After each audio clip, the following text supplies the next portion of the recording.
I'm State Representative Barbara Bailey from the 10th Legislative District. Thank you for joining me today. We are now in the last 2 weeks of the legislative session, and a lot of key issues hang in the balance. At the top of the list is how the legislature plans to address a $1.1 billion budget shortfall. As a House Republican budget leader, I worked with a small team of my colleagues to draft the first budget proposal of the legislative session. On February the 17th, we unveiled this proposal at a news conference here at the Capitol. Back in November, my colleagues and I sat down and determined what we thought the state's priorities should be. The number one priority was easy and clear. It's K-12 education. Our state constitution calls it our paramount duty, and our state Supreme Court is holding us accountable to this directive. In the budget I helped draft, K-12 education is the highest priority. We would fund basic education and only make slight reductions in programs that fall outside of this definition.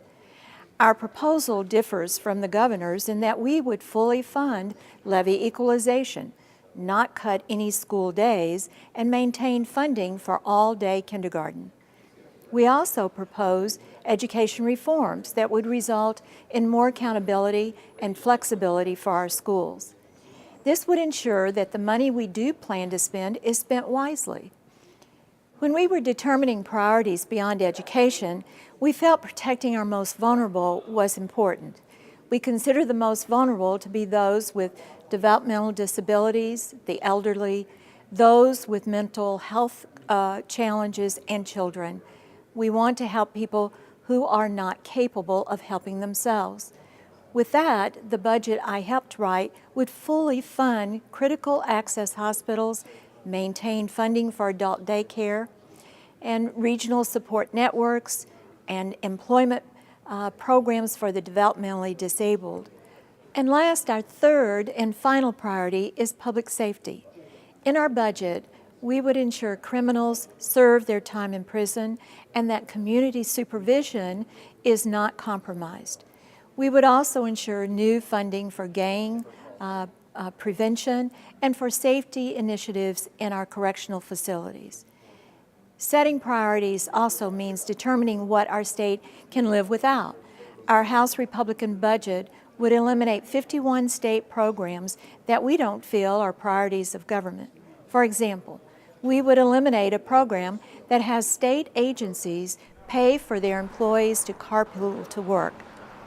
We would also repeal 3 major tax exemptions that we no longer feel have a positive impact on our economy.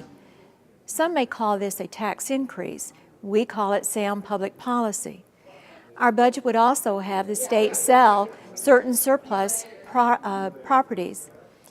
If you are wondering why House Republicans would take the rare step of proposing their own budget, the bottom line is this. We need a state spending plan that sets priorities, does not raise taxes, and is sustainable for the future. If we can meet these goals, it will also help our economy.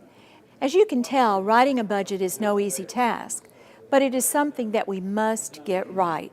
I encourage you to stay tuned for this important issue in the next few weeks, and as always, I welcome your feedback.